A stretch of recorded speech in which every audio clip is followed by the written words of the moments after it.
View आहे सकाळचा नाही तर पावसाचा व्ह्यू आहे हा. आत्ताच थोडी रिमझिम सुरू होती पण आत्ता रिमझिम थांबली आहे. हे किती हिरवंगार झाड आहे तुम्ही बघू शकता.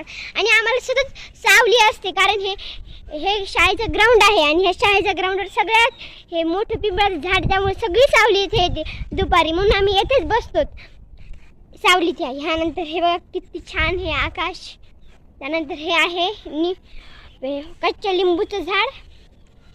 हे एसीचं आमचं हे आहे एसीचं. एसी आत आहे. जी बाहेरची नॅचरल हवा असते ती एसी आत घेते आणि घरातली हवा बाहेर फेकते. त्यासाठी हे लागतं एसीसाठी. हे बघा आणि हे आमचं घर होतं आणि माझ्या आईचं इथे शिकलेले आहे. हे समोर तिचं स्कूल, हे आईचं स्कूल आहे माझ्या मामाचं आणि आईचं. त्यानंतर हे माझ्या आईचं आणि